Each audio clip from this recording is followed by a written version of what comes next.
যাক, অবশেষে একটা সুন্দর জায়গায় এলাম। এত সুন্দর রিসর্ট, একদম গল্পের মতো। অনু চারপাশ দেখে মুগ্ধ হয়ে বলে। তাহসিন হাসে, কিন্তু তার চোখে এক অজানা ভাবনার ছায়া। ঈশিতা আর ইচ্ছে তাদের নির্ধারিত ঘরে প্রবেশ করে। রুমটা বেশ বড়সড়, জানালার পাশে একটা ছোট ব্যালকনি, যেখান থেকে সমুদ্র দেখা যায়। ইচ্ছে ব্যাগ নামিয়ে জানালার কাছে গিয়ে দাঁড়ায়।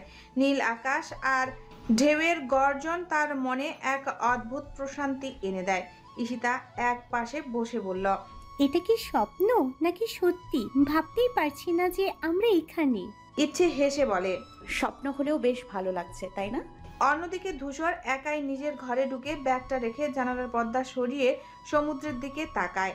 এখানকার পরিবেশ তার খুব চেনা। এই রিসর্টের মালিকের সঙ্গে তার পূর্ব পরিচয় থাকায় এখানে আসতে কোনো সমস্যা হয়নি, কিন্তু আজ কেন যেন সে অন্যরকম অনুভব করছে, যেন এই ট্রিপ কিছু বিশেষ অপেক্ষা করছে তার জন্য। অর্ণব, তিন্ন আর তৃণ্ণ তাদের ঘরে ঢুকেই নিজেদের মতো হাসাহাসিতে মেতে ওঠে। তৃণ্ণ বিছানায় শুয়ে বলল, ভাই, এই ট্রিপটা জমে যাবে বুঝলি। অর্ণব শুধু হাসে। দেখা যাক। তবে তার মন পুরোপুরি অন্যদিকে, তাহসিনের দিকে। সে কি আদৌ স্বাভাবিক আছে? এই বিয়েটা কি সত্যি হতে যাচ্ছে? এসব ভাবতে ভাবতেই সে একরকম আনমনা হয়ে পড়ে। অন্যদিকে মীরা একটু রাগী চেহারায় নিজের ঘরে প্রবেশ করে। সে একাই এক ঘরে থাকতে চেয়েছে, কারণ তার মন ভালো নেই। ধূসরের কাছাকাছি থাকতে এত কষ্ট করতে হচ্ছে, অথচ ধূসর যেন কিছুই টের পাচ্ছে না। সবাই নিজেদের মতো করে ব্যস্ত, কিন্তু অজান্তেই এক অদৃশ্য টান তাদের একে অপরের দিকে নিয়ে যাচ্ছে। এই সমুদ্র তীরের রিসর্ট শুধু একটি ট্রিপের সাক্ষী। ঈশিতা ফ্রেশ হয়ে আয়নার সামনে দাঁড়িয়ে চুল আঁচড়াতে থাকে। ভেজা চুলের ডগা থেকে পানি টিপ টিপ করে মেঝেতে পড়ছে। আয়নার সামনে দাঁড়িয়ে নিজের প্রতিচ্ছবির দিকে তাকিয়ে সে মৃদু হাসে। সমুদ্রের বাতাস যেন তার মুডটাই ফ্রেশ করে দিয়েছে। অন্যদিকে ইচ্ছে ফ্রেশ হতে বাথরুমে ঢুকে পড়ে। কোল্ড শাওয়ার ছেড়ে এক মুহূর্ত চোখ বন্ধ করতেই সারাদিনের ক্লান্তি কিছুটা হলেও দূর হয়।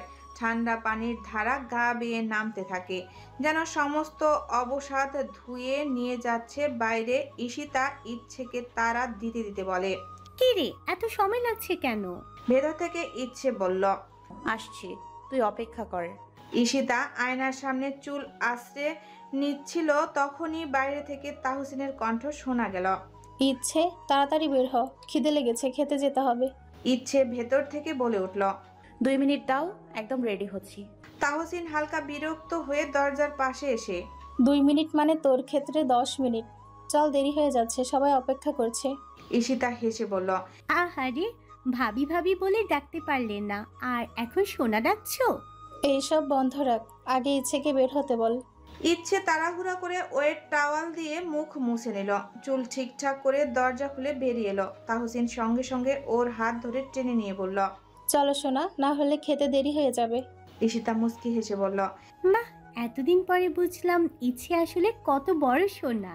ইচ্ছে লজ্জায় চোখ নামিয়ে নিয়ে বলল, তোমরা এত মজা করো কেন? তাহসিন আবার বলে, চল এবার, না হলে ধূসর এসে যদি তুই তুকারি শুরু করে তাহলে আমরাও বাঁচবো না। এই কথা শুনে ইচ্ছে হালকা শিউরে উঠল। ধূসর কেমন যেন ওর সামনে সব সময় একটা অদ্ভুত অস্বস্তি কাজ করে। ডাইনিং এরিয়ায় সবাই জমিয়ে খেতে বসেছে। খাবারের গন্ধে পুরো রিসোর্ট পরিবেশটাই যেন আরও প্রাণবন্ত হয়ে উঠেছে। অর্ণব আর তাহসিন নিজেদের মধ্যে কথা বলছে, ঈশিতা আর অনু গল্পে মগ্ন, আর তৃণ্ণ তৃণ্ণ নিজেদের মতো খেতে ব্যস্ত। তবে ইচ্ছে একটু আনমনা হয়ে বসে আছে। ওর চোখ ধূসর আর মীরার দিকে আটকে গেছে। মীরা একদম স্পষ্টভাবে ধূসরকে চেয়ে চেয়ে দেখছে, যেন চোখ দিয়ে গিলে ফেলবে। তার নেশাতুর চোখে একটা অদ্ভুত ঝলক, ঠোঁটের কোণে হালকা হাসি। ইচ্ছে কিছুক্ষণ অবাক হয়ে ওই দিকে তাকিয়ে রইল। ধূসরকে কেউ এত খোলাখুলিভাবে দেখছে, সেটা ওর একটু অস্বাভাবিক লাগছিল। হঠাৎ ধূসর চামচ নামিয়ে সোজা ইচ্ছের দিকে তাকায়। ইচ্ছে ধরা পড়ে গেছে, ও এতক্ষণ হাঁ করে তাকিয়েছিল সেটা ধূসর বুঝে গেছে। ধূসর ওর চোখের দিকে এক দৃষ্টিতে তাকিয়ে থাকলো কয়েক সেকেন্ড। চোখে একটা রহস্যময় অভিব্যক্তি, যেন ওর চোখের ভাষা পড়তে চাইছে। ইচ্ছে দ্রুত চোখ নামিয়ে নিয়ে চুপচাপ প্লেটে খাবার তুলে, কিন্তু ও বুঝতে পারছে ধূসর এখনো ওর দিকেই তাকিয়ে আছে। ওর গলা গরম হয়ে উঠে লজ্জায়। মীরা তখনও ধূসরকেই দেখছে, কিন্তু ধূসর ওর দৃষ্টি আটকে আছে শুধু ইচ্ছের দিকেই। খাবার শেষ হতেই একে একে সবাই উঠে যায়। সারাদিনের ভ্রমণে সবাই বেশ ক্লান্ত, তাই সিদ্ধান্ত হয় যে কিছুক্ষণ বিশ্রাম নেওয়া হবে, তারপর সন্ধ্যায় বের হওয়া হবে সমুদ্রের পাড়ে ঘুরতে। ঈশিতা আর ইচ্ছে নিজেদের ঘরে ফিরে গিয়ে শুয়ে পড়ে। ইচ্ছে বিছানায় গা এলিয়ে দিয়ে একটা বড় শ্বাস নিয়ে চোখ বন্ধ করে। চোখের সামনে ভেসে ওঠে ডাইনিং টেবিলের সেই মুহূর্ত, ধূসরের চোখের দৃষ্টি, মীরার তাকানো, আর নিজের হঠাৎ ধরা পড়ে যাওয়া। আফটারনুনে এত কিছু হয়ে গেল, সন্ধ্যাটা কেমন যাবে কে জানে। মনে মনে বলে ইচ্ছে। অন্যদিকে ধূসর নিজের রুমে গিয়ে জানালার পাশে চেয়ারে বসে থাকে। বাইরে বিকেলের আলো একটু একটু করে কমছে, আকাশের লালচে আভা। ওর মাথায় ঘুরছে ইচ্ছের লজ্জায় চোখ নামিয়ে নেওয়ার দৃশ্যটা। মীরার দৃষ্টি উপেক্ষা করা ওর জন্য সহজ, কিন্তু ইচ্ছের দৃষ্টি, সেটা অন্যরকম একটা টান আছে যা ধূসরকে ভাবাচ্ছে। আর মীরা, ও শুয়ে আছে, কিন্তু ওর চোখে ঘুম নেই। ধূসরের প্রতি ওর আকর্ষণ যেন আরও বেড়ে যাচ্ছে। সময় ধীরে ধীরে গড়িয়ে যায়। কিছুক্ষণ বিশ্রামের পর সবাই প্রস্তুতি নিতে শুরু করে সন্ধ্যার সমুদ্র ভ্রমণের জন্য। হালকা ঠান্ডা হাওয়া বইতে শুরু করেছে। কক্সবাজারের বালু কাবেলায় আর একটি নতুন মুহূর্তের অপেক্ষায়। সন্ধ্যার পর সমুদ্র যেন আরো রহস্যময় আর মোহনীয় হয়ে ওঠে। দূর থেকে ভেসে আসা ঢেউয়ের গর্জন, বাতাসের শো শো শব্দ আর আকাশ জুড়ে ঝলমলে তারা, সব কিছু মিলিয়ে এক অদ্ভুত আবেশ ছড়িয়ে পড়ে চারিদিকে। চাঁদের আলো সোনালি আভা ছড়িয়ে পড়েছে সাগরের বুকে। ঢেউগুলো একের পর এক তীরের বালু কাবেলায় আছড়ে পড়ছে, যেন কোনো অজানার ভাষার গল্প বলছে। গাঢ় নীল জলরাশির মাঝে মাঝে সাদা ফেনার ভরে ওঠে, তারপর ধীরে ধীরে মিলিয়ে যায়। রিসোর্ট থেকে সবাই বেরিয়ে আসে সন্ধ্যার হালকা আলোয় লোকাল বাজার আর সমুদ্রের আশেপাশে ঘোরার জন্য। বাতাসে লবণের গন্ধ, মানুষের কোলাহল আর রঙিন লাইটের ঝলকানিতে পুরো এলাকা যেন অন্যরকম প্রাণ ফিরে পেয়েছে। ইচ্ছে ধীর পায়ে হাঁটছে, তার পরনে সাদা রঙের গাউন। হালকা বাতাসে গাউনের কাপড় উড়ছে, যেন আসলে কোনো মেঘ পরি নেমে এসেছে। তার মাঝামাঝি উচ্চতা, দীর্ঘ কালো চুলের ঢেউ আর গালের ছোট্ট তিল তাকে আরো অনন্য লাগছে। হালকা লিপস্টিক আর চোখের নিচে সামান্য কাজল, কোনো সাজি বাড়াবাড়ি নয়, তবুও সে যেন আলাদা একটা আলো ছড়িয়ে দিচ্ছে। ধূসর সহ বাকি সবাই এক মুহূর্তের জন্য স্তব্ধ হয়ে যায়, বিশেষ করে ধূসর, যে সাধারণত কারো সৌন্দর্যে সহজে মুগ্ধ হয় না, আর যেন চোখ ফেরাতে পারছে না। ঈশিতা মজা করে ধূসরের কোনোইতে গুঁতো দেয়, তবে সে স্রেফ একটা গম্ভীর দৃষ্টিতে ইচ্ছের দিকে তাকিয়ে থাকে। অনুতীর্ণ তৃণ্ণ সবাই হাসাহাসি করলেও ইচ্ছে কিছুই টের পাচ্ছে না। সামনে এক দোকানে শঙ্খ, ঝিনুক আর হাতের বালা বিক্রি হচ্ছে। ইচ্ছে এগিয়ে যায়, একটা ছোট ঝিনুকের তৈরি ব্রেসলেট হাতে নেয়। তখনই ধূসর ধীরে ধীরে তার পাশে এসে দাঁড়ায়, ঠান্ডা গলায় বলে, সাদা রংটা তোমার জন্যই বানানো হয়েছে। ইচ্ছে চমকে ওঠে, ধূসরের দিকে তাকিয়ে বোঝার চেষ্টা করে সে মজা করলো নাকি সত্যি বলল। কিন্তু ধূসর নির্লিপ্ত ভঙ্গিতে পকেট থেকে টাকা বের করে দোকানিকে দিয়ে দেয়, তারপর ব্রেসলেটটা তুলে ইচ্ছের হাতে ধরিয়ে দেয়। তোমার হাতেই মানাবে, সংক্ষিপ্তভাবেই বলে ধূসর, আবার সামনে হাঁটতে শুরু করে। ইচ্ছে অবাক হয়ে দাঁড়িয়ে থাকে আর হাতের ছোট্ট ঝিনুকের ব্রেসলেটের দিকে তাকিয়ে। সন্ধ্যার বাতাস যেন আরো শীতল হয়ে আসে, আর তার বুকের ভেতর কিছু একটা অদ্ভুতভাবে কেঁপে ওঠে। ধূসর, মীরা পেছনে গিয়ে ডাকে। ধূসর ধীরে ঘুরে মীরার দিকে তাকায়। কি ব্যাপার? মীরা হাসতে হাসতে বলে, আমার জন্য মালা চয়েস করতে হবে, দোকানে নতুন মালা এসেছে। তুমি তো জানো আমি একদম সঠিক সঙ্গী পছন্দ করতে চাই। ধূসর কিছুটা বিরক্ত হলেও মীরার মুখে এক ধরনের খুশি হাসি দেখে বাধ্য হয়ে তার সঙ্গে চলে যায়। এই সময় বাকি সবাই বাজারে ঘোরাঘুরি করতে ব্যস্ত। তূর্ণ সকলের ছবি ও ভিডিও তুলছিল কভার শটের জন্য তার ক্যামেরা হাতে। সবাই হাসি, আনন্দ আর মজার মুহূর্তগুলো ক্যাপচার করছিল। মীরা ধূসরকে নিয়ে ছোট্ট দোকানে ঢুকে, যেখানে মালার শোকেস সাজানো। দোকানির হাতে প্রচুর রঙিন মালা, ঝিনুকের মালা, রূপালি কাঁকড়ার মালা সাজানো ছিল। মীরা নির্দিষ্ট একটা রঙের মালা পছন্দ করে তার চোখে যে ঝিলিক ছিল সেটা যেন স্পষ্ট হয়ে ওঠে। মীরা ধূসরের দিকে তাকিয়ে বলে, এইটা আমার জন্য সেরা হবে। সাদা রঙের মালা, কিছুটা ক্লাসিক কিন্তু আধুনিকও। ধূসর একটু কেমন করে মীরার দিকে তাকায়, যেন সে কিছুই বলেনি। তারপর তার পকেট থেকে টাকা বের করে দোকানির হাতে দেয় এবং মালাটি মীরার হাতে তুলে দেয়। মীরা সেটা নিয়ে খুব শান্তভাবে মালাটি পরোক্ষ করে দেখে হাসে। ঘুরোঘুরি শেষ করে ধূসর, ইচ্ছে, তাহসিন, অর্ণব ও বাকি সবাই রিসোর্টে ফিরে আসে। সারাদিনের আনন্দের পর সবাই খুব তাড়াতাড়ি বিশ্রাম নিতে চাইছিল, কিন্তু সময়ের জন্য রিসোর্টের ফাঁকা জায়গাটি এক মধুর স্থানে পরিণত হয়ে যায়। ঠিক করা হয় পরের দিন ভোরে সবাই উঠে ঘুরতে বের হবে, তাই সকলে এক জায়গায় বসে যায়। ফাঁকা জায়গায় একে একে চেয়ার পেতে সবাই বসে পড়ে। কিছু কাঠ জোগাড় করে আগুন জ্বালানো হয়। আগুনের নরম আলো ও উত্তাপ সবার মধ্যে এক অদ্ভুত আন্তরিকতার সৃষ্টি করে। তাহসিন আর অর্ণব প্রথমে কিছু কথা বলছিল, আর ঈশিতা আর ইচ্ছে মিষ্টি হাসিতে ভরা গল্প করছিল। ধূসর এক পাশে একাই বসেছিল, তবে মাঝে মাঝে তাকিয়েছিল সবার দিকে। সমুদ্রের ধারে আগুনের শিখা যেন আরো উজ্জ্বল হচ্ছিল। বাতাস ঠান্ডা হয়ে আসছে, আকাশের তারাগুলো গুনগুন করে উজ্জ্বল হয়ে ওঠে। সকলের মুখে এক ধরনের প্রশান্তি, যেন আজকের দিনটা সারা জীবন মনে থাকবে। ভরা রাতের স্নিগ্ধ বাতাসে আগুনের আশেপাশে একে অপরকে আরো কাছাকাছি পেয়ে তারা একে অপরের গল্প শুনছিল। ধূসর এক সময় বলে উঠল, এটা খুবই শান্তিপূর্ণ, তবে কালকে আমাদের খুব ব্যস্ত দিন হতে চলেছে। সবাইকে সকালে উঠতে হবে ঘুরতে, তাই মনে হয় সবাই একটু বিশ্রাম নিয়ে নেয়। ধূসরের কথা মতো সবাই একে একে তাদের ঘরে চলে যায়। তাহসিন ও অর্ণব নিজেদের ঘরে ফিরে গিয়ে নিজেদের চিন্তায় ডুব দেয়। একে অপরকে যতটা সময় দেওয়া যায় ততটা ভালো হবে, এই ভাবনাই তাদের মাথায় ঘুরছিল। তূর্ণ ও তৃণ্ণ তাদের ঘরে ঢুকে গিয়ে কিছুক্ষণ পরই ঘুমিয়ে পড়ে। সবাই ঘুমিয়ে পড়ে, কিন্তু রাতের নীরবতায় সবার মধ্যে একটা অদ্ভুত শান্তি নামে। ভোরের ঠান্ডা বাতাস নিঃশব্দে বারান্দার কাচের দরজা ভেদ করে ঘরে প্রবেশ করে। সঙ্গে নিয়ে আসে সাগরের লবণ মিশ্রিত এক ধরনের গন্ধের শীতলতা। হালকা পর্দাগুলো বাতাসে দোলায় মৃদু উঠতে থাকে, যেন কোনো অদৃশ্য সুরে ধীরে ধীরে দুলছে। ইচ্ছে গুটিসুটি মেরে শুয়ে গভীর ঘুমে হঠাৎই শীতল বাতাসের স্পর্শে একটু নড়ে ওঠে।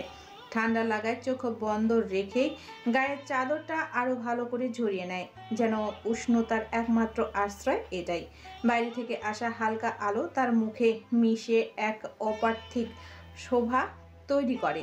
তবে ঘুমের গভীরতা এতটাই মায়াবী যে সে জাগতেই চায় না। চোখের পাপড়ি কাঁপে একবার, তারপর আবারও গভীর স্বপ্নের দেশে হারিয়ে যায় ইচ্ছে। ফোনের টোন একটার পর একটা বেজে চলছে। ঈশিতা অগোচরে ঘুমের ঘরে একটু নড়ে, তারপর ধীরে ধীরে চোখ মেলে তাকায়। ফোনের স্ক্রিনে তাহসিনের নাম জলজল করছে। বুঝতে দেরি হয় না, তারা বের হবে এখনই। সূর্য ওঠা দেখবে একসঙ্গে। হঠাৎই ঘড়ির দিকে তাকিয়ে ঈশিতা একটু চমকে ওঠে। বাইরে ভোরের আবসা আলো স্পষ্ট হয়ে উঠেছে। সময় হয়েছে উঠে পড়ার। ঈশিতা তাড়াতাড়ি ফোন রিসিভ করে শুধু বলে, আমরা উঠছি, একটু অপেক্ষা করো। তারপর পাশ ফিরে পাশে গভীর ঘুমে মগ্ন ইচ্ছেকে দেখে এক ঝাঁকুনি দেয়। ইচ্ছে উঠ, সূর্য ওঠা দেখতে যাবো, তাড়াতাড়ি কর। ইচ্ছে প্রথমে কিছু না বুঝেই চাদরের ভেতরে মুখ গুজে আর একটু গুটিয়ে নিতে চায়, কিন্তু ঈশিতা তাকে ছাড়ার পাত্র নয়। আরেকবার ডেকে ওঠে, শোন, দেরি করলে ওরা চলে যাবে, তাহলে কিন্তু তুই মিস করবি। ঘুম জড়ানো কণ্ঠে ইচ্ছে অস্পষ্ট ভাবে, আর একটু পরে গেলে হয় না? না, একদম না, এখনই উঠে পড়। বলে ঈশিতা চাদর টেনে সরিয়ে দেয়। ঠান্ডা বাতাসের স্পর্শে ইচ্ছে এক ঝটকায় উঠে বসে, মুখ গুজে হাতের তালুতে। ঠিক আছে, উঠে গেলাম, তুই যা, ফ্রেশ হ। বলেই হালকা বিরক্তিতে ভ্রু কুঁচকে নেয় ইচ্ছে। ঈশিতা হাসে, তারপর কিছু না বলে টাওয়ালে নিয়ে বাথরুমে ঢুকে পড়ে ইচ্ছে। তখনও কিছুক্ষণ বিছানায় বসে, চুল এলোমেলো অবস্থায়, চোখে মুখে এখনো ঘুমের ছাপ। জানালার পর্দার ফাঁক গলে আসা মৃদু আলোয় তার অবয়ব যেন স্বপ্নের মতো লাগছিল। একটু ধাতস্থ হয়ে ইচ্ছে ধীর পায়ে উঠে জানালার দিকে এগিয়ে যায়। বাইরের প্রকৃতির অপরূপ শোভা দেখে মনে হয় সত্যি আজকের সকালটাই বিশেষ হতে যাচ্ছে। ইচ্ছে জানালার পর্দা দু হাতে মেলে দিয়ে দাঁড়িয়ে রইল, যেন চোখের সামনে পুরো পৃথিবীটাই ধরা দেয়। সমুদ্রের নীল জলরাশি দূর থেকে এক অদ্ভুত মোহনীয় দৃশ্য সৃষ্টি করে। ঢেউয়ের একের পর এক আশ্রে পড়ার নিঃশব্দ, মৃদু বাতাসের শীতল পরশ, আর দূরের আলো ধীরে ধীরে জলরাশির উপর ছড়িয়ে পড়ছে। সব মিলিয়ে এক স্বপ্নময় সকাল। দু হাত গুটিয়ে জানালার ফ্রেমে ভর দিয়ে দাঁড়িয়ে রয় ইচ্ছে, যেন এই দৃশ্যটা মনের ভেতরের আরও কিছুক্ষণ ধরে রাখতে চায়। ভোরের শীতলতা এখনো ঘরময় ছড়িয়ে আছে, কিন্তু বাইরে সূর্যের আলো গাঢ় হতে শুরু করেছে। সমুদ্রের ধারে নারকেল গাছগুলো হালকা বাতাসে দুলছে, আর দূরে কিছু মানুষ ইতিমধ্যে বিচের রাস্তায় হাঁটতে শুরু করেছে। এই মনোমুগ্ধকর দৃশ্যের মাঝে ইচ্ছে এতটাই ডুবেছিল যে ঈশিতা কখন রেডি হয়ে তার পাশে এসে দাঁড়িয়েছে সে খেয়ালই করেনি। ঈশিতা এক ঝটকায় ইচ্ছের কাঁধে আলতো চাপ দিয়ে বলে, তুই কি সারা সকাল এখানেই দাঁড়িয়ে থাকবি নাকি তৈরি হবি? ইচ্ছে চমকে উঠে ঈশিতার দিকে তাকায়, তারপর ধীরে ধীরে বলে, এই সকালটা এত সুন্দর, মনে হয় না কোথাও যাওয়ার দরকার আছে। ঈশিতা হাসলো, তারপর আয়নার সামনে দাঁড়িয়ে নিজের শেষ মুহূর্তের প্রতিচ্ছবি সরাতে লাগলো। চুল ঠিক করা, কানের দুল পরা, হালকা পারফিউম দেওয়া, সব কিছু করে সে একদম রেডি হয়ে নিল। তারপর দরজার কাছে গিয়ে এক মুহূর্ত দাঁড়িয়ে ইচ্ছের দিকে ফিরে, আমি তাসিন আপুর ঘরে যাচ্ছি, ওরা নিশ্চয়ই তৈরি হয়ে গেছে, তুইও ফ্রেশ হয়ে আয় বাবু, প্লিজ দেরি করিস না। এই বলে ঈশিতা দরজা খুলে বাইরে বেরিয়ে পড়ে, আর ইচ্ছে জানালার বাইরে তাকিয়ে রইল কিছুক্ষণ। মনে হলো সমুদ্রের ঢেউগুলো যেন তাকে ডাকছে। মীরা পুরোপুরি ওয়েস্টার্ন পোশাকে সেজে একদম গ্ল্যামার লুকে দাঁড়িয়ে আছে। তার গাঢ় লাল রঙের টপস আর ফিটিং জিন্স তাকে আরো আকর্ষণীয় করে তুলছে। তবে তার চোখে সেই চিরচেনা অহংকারের ঝলক স্পষ্ট। আয়নার সামনে দাঁড়িয়ে চুল ঠিক করছে, আর পাশে বসে অনু হাসি ঠাট্টায় ব্যস্ত। এমন সময় হুট করে দরজা খুলে ঈশিতা ভেতরে ঢোকে। তার পরনে সব পিস্ট রঙের ফ্লোরাল ড্রেস, চুল খোলা আর এক পাশে স্লিং ব্যাগ। মেকআপ খুব হালকা, কিন্তু তার স্বাভাবিক সৌন্দর্য যেন আরো বেশি উজ্জ্বল হয়ে উঠেছে। ঘরে ঢুকতেই মীরার চোখে এক ঝলক অসন্তুষ্টি খেলে যায়, যদিও সে এটা লুকিয়ে রেখে অনুর সঙ্গে গল্প চালিয়ে যায়। ঈশিতাকে দেখেই তাহসিন ধপ করে উঠে দাঁড়ায়, যেন তার অপেক্ষাতেই ছিল। তাহসিনের চোখে এক অন্যরকম প্রশংসার ছাপ, কিন্তু মুখে কিছু না বলেই সে একটু দূরে গিয়ে দাঁড়ায়, যেন ওদের বের হওয়ার তাড়া দিচ্ছে। চলো সবাই লনে চলো। তাহসিন এক পর্যায়ে একে একে সবাই উঠে দাঁড়ায়। মীরা একটা হাত কোমরে দিয়ে আয়নায় নিজেকে শেষবারের মতো দেখে নিল, তারপর মোবাইল হাতে নিয়ে অনুর সঙ্গে গল্প করতে করতে বেরিয়ে গেল। ঈশিতা একটু ইতস্তত করে তাহসিনের পাশে এসে দাঁড়ায়। এরই মধ্যে নলের দিক থেকে ছেলেদের কণ্ঠ ভেসে আসছে, ওরা আগেই বেরিয়ে গেছে, এখন অপেক্ষা করছে বাকিদের জন্য। এক একে সবাই বেরিয়ে গেল। ঈশিতা একটু অপ্রস্তুত ভাবেই বলে ওঠে, তাসিন আপু, ইচ্ছে তো এখনো রেডি হয়নি, ওকে ছাড়া কিভাবে যাব? তাহসিন ঈশিতার দিকে তাকিয়ে কিছু বলতে যাবে, ঠিক তখনই মীরা যেন মোক্ষম সুযোগটাই কাজে লাগিয়ে দ্রুত বলে উঠল, তোমরা বাহিরে যাও, আমি ডেকে আনছি ইচ্ছেকে। ঈশিতা একটু দ্বিধায় পড়ে গেল। ইচ্ছেকে ছেড়ে যেতে চাইছিল না, কিন্তু মীরার আত্মবিশ্বাসী কণ্ঠে আর তাহসিনের চুপচাপ থাকায় কিছু বলতে পারল না। অনুও মীরার কথায় সায় দিল, হ্যাঁ আমরাও একটু বেরিয়ে আসি, ইচ্ছে তো আসবেই। তাহসিন ঈশিতার কাঁধে হাত রাখল। ঈশিতা একটু অনিচ্ছা সত্ত্বেও বেরিয়ে যায় বাকিদের সঙ্গে। মীরা একটা কৌশলী হাসি দেয়, তারপর ধীর পায়ে ইচ্ছের রুমের দিকে এগিয়ে যায়। মীরার চোখে এক ধরনের পরিকল্পনার ঝলক ছিল, যেন সে কিছু একটা করতে যাচ্ছে। কিছুক্ষণ সবাই নলের পাশে দাঁড়িয়ে অপেক্ষা করে। হালকা শীতল বাতাস বইছে, সমুদ্রের ঢেউয়ের শব্দ যেন আরো স্পষ্ট শোনা যাচ্ছে। ঈশিতা বারবার পেছনে ফিরে তাকাচ্ছে, কিন্তু ইচ্ছে আসছে না। এতক্ষণ ধরে কি করছে ও? ঈশিতা উদ্বিগ্ন স্বরে বলে। তাহসিন একটা দীর্ঘশ্বাস ফেলল। আর অপেক্ষা করা যাবে না, সূর্য উঠতে আর বেশি দেরি নেই। দেখো আকাশের রঙও বদলাচ্ছে, পুরো লালিমা ছড়িয়ে পড়েছে। চারপাশে অন্ধকার ফিকে হয়ে আসছে, পূর্ব দিগন্ত লাল আভা ছড়িয়ে দিয়েছে। সূর্য উঠতে আর বেশি দেরি নেই। ঈশিতা কিছুটা অস্বস্তি নিয়ে বারবার ঘড়ির দিকে তাকাচ্ছে। তাহসিন পাশে দাঁড়িয়ে তার কাঁধে হাত রাখলো। আর কতক্ষণ অপেক্ষা করবে? সূর্য তো উঠেই যাবে। মীরা এক পাশে দাঁড়িয়ে থেকে মুখ বাঁকিয়ে বলে উঠল। আমি তো বারবার ডেকে এলাম, কিন্তু ইচ্ছে কেন এত দেরি করছে জানি না। তার ইচ্ছা হলে আসবে, আমাদের তো দেরি করা ঠিক হবে না। চলো এগিয়ে যাই। অর্ণব মীরার কথার সঙ্গে সায় দিল। হ্যাঁ, সূর্য ওঠার দৃশ্য মিস করানো যাবে না। ঈশিতা একটু ইতস্তত করল। কিন্তু ইচ্ছে ছাড়া কেমন যেন লাগছে। ঠিক তখনই ধূসর ঠান্ডা গলায় বলে উঠল। তোমরা যাও, আমি ইচ্ছেকে ডেকে আনছি। ধূসরের গভীর কণ্ঠে এক ধরনের স্বস্তিরতা ছিল, যেন সে যা বলবে সেটাই হবে। বাকিরা আর তর্ক করলো না, একে একে সবাই সমুদ্রের দিকে এগিয়ে গেল। ধূসর এক মুহূর্ত অপেক্ষা করলো, তারপর ধীর পায়ে ইচ্ছের রুমের দিকে এগিয়ে গেল। ধূসর ইচ্ছের রুমের দরজা করা নাড়তেই বুঝতে পারলো দরজাটা বাহির থেকে লক করা। ভ্রু কুঁচকে গেল তার। এমনটা তো হওয়ার কথা না। তাড়াতাড়ি করে দরজা খুলে ভেতরে ঢুকতেই চোখ আটকে গেল সামনের দৃশ্য। ইচ্ছে ফ্লোরে হাঁটু গেড়ে বসে আছে, মাথা নিচু, কাঁধ কাঁপছে। ধূসরের বুক ধক করে উঠল। কি হলো ওর? কোনো বিপদে পড়েছে নাকি? এক মুহূর্ত অপেক্ষা না করে ধূসরও হাঁটু গেড়ে ইচ্ছের সামনে বসে পড়ে, কণ্ঠে গভীর উদ্বেগ। ঘড়ি, কি হয়েছে? এভাবে বসে আছো কেন? ধূসরের গলা শুনে ইচ্ছে ধীরে ধীরে মাথা তুলে তাকায়। চোখ দুটো অশ্রু সজল, ঠোঁট কাঁপছে। মুহূর্তের জন্য ধূসরের শ্বাস আটকে আসে, যেন কেমন একটা অজানা ভয় গ্রাস করে ফেলে তাকে। পরের মুহূর্তেই ইচ্ছে এক দণ্ড দেরি না করে ধূসরকে শক্ত করে জড়িয়ে ধরে ভাঙা গলায় ফিসফিস করে বলে ওঠে।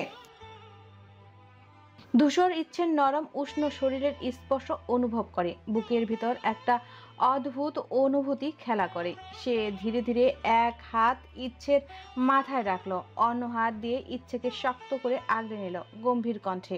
আমি কি কখনো তোমাকে ফেলে চলে যেতে পারি? লাবণী বীজের উজ্জ্বল সূর্যের আলো সোনালি বালির উপর পড়ে ঝলমলে আবহাওয়া সৃষ্টি করেছে। চারপাশে পর্যটকদের ভিড়, কেউ কোলাহল করছে, কেউ বা সমুদ্রের ঢেউয়ের ছোঁয়া উপভোগ করছে। সমুদ্রের বুনো ঢেউ এসে একের পর এক বালিতে আছড়ে পড়ছে, আবার সরে যাচ্ছে গভীর জলের দিকে।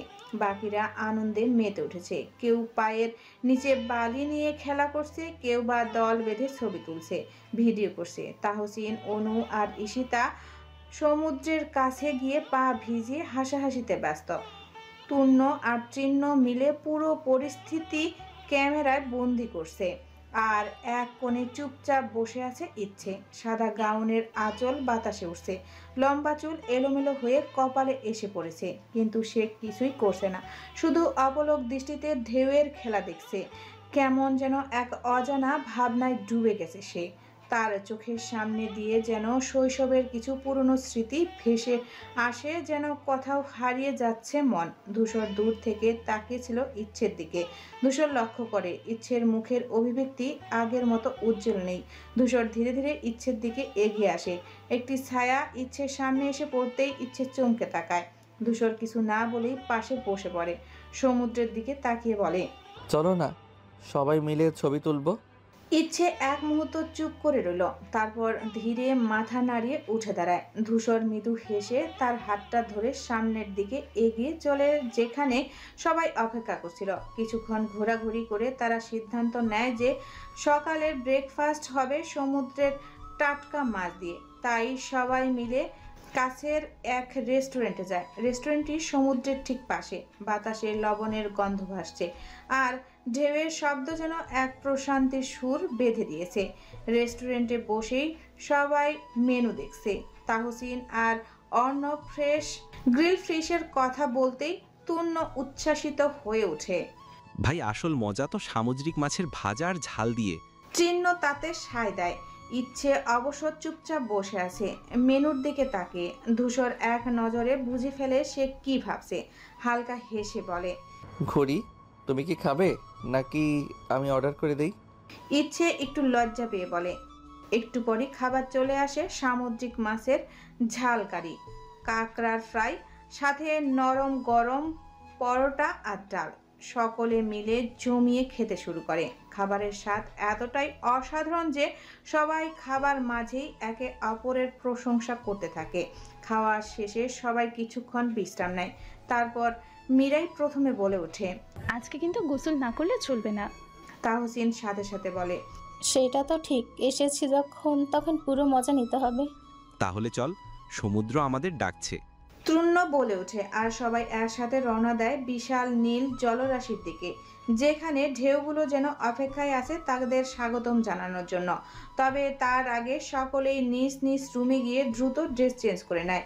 মেয়েরা আরামদায়ক ড্রেস পরে আর ছেলেরা শর্টস আর গেঞ্জি পরে তৈরি হয় সমুদ্রে নামার জন্য।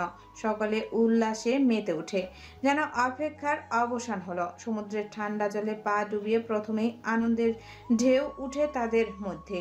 অনু আর তৃণ্য মিলে পানিতে ঝাঁপিয়ে পড়ে, সাথে সাথে তাহসিন আর অর্ণব যোগ দেয়। ঈশিতা আর মীরা ধীরে ধীরে নেমে পানি ছিটাতে থাকে। হাসির রোল পড়ে যায় চারপাশে। ইচ্ছে প্রথমে একটু ভয় পেয়ে পাড়ে দাঁড়িয়েছিল, কিন্তু তূর্ণ এক ঝটকায় ওর হাত ধরে পানিতে নামিয়ে দেয়। এই তূর্ণ ভাইয়া, ছাড়ো ছাড়ো।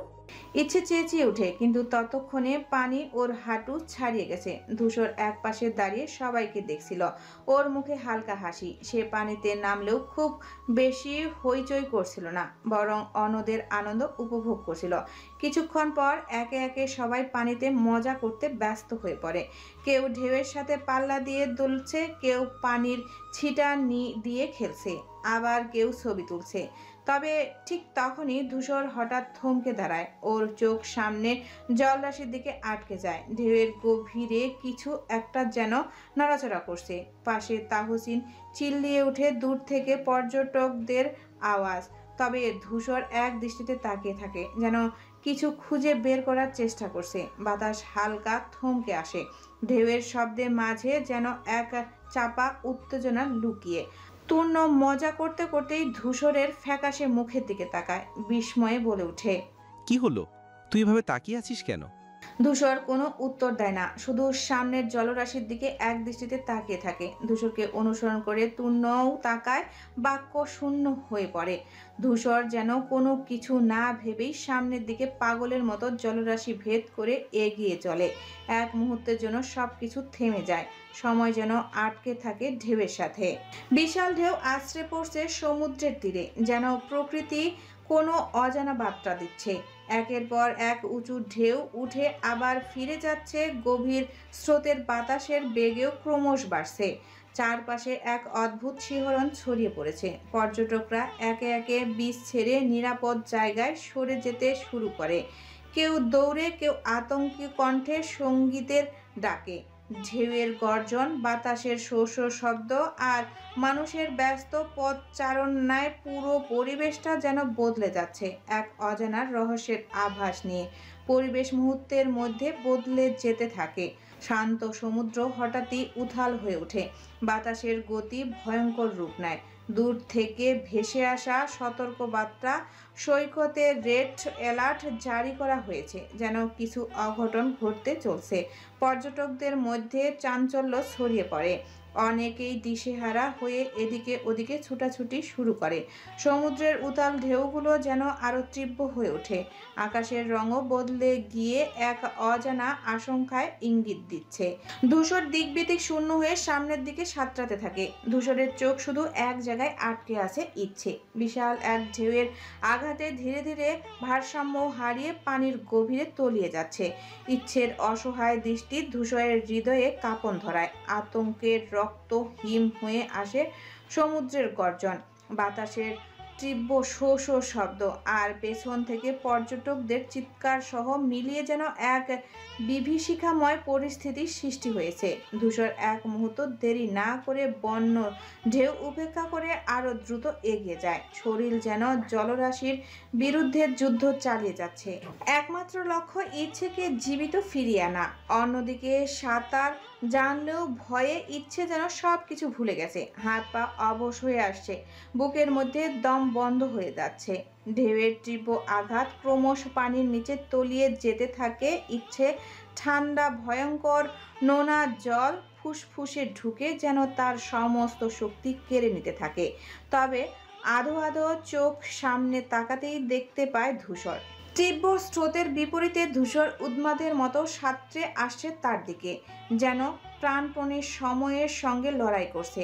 ইচ্ছের নিস্তেজ হয়ে আসা শরীরে একটুখানি আশার আলো জ্বলে ওঠে। বাঁচার তীব্র ইচ্ছা যেন আবার জেগে ওঠে ভেতরে। ইচ্ছে আবার হাত পা চালাতে শুরু করে, যদিও দুর্বল শরীর আর স্রোতের ধাক্কা তাকে পেছনের দিকে টেনে নিচ্ছে। তবে এবার ইচ্ছের মন জানে ধূসর আসছে, যেন সে জানে ধূসর তাকে ফেলে যাবে না।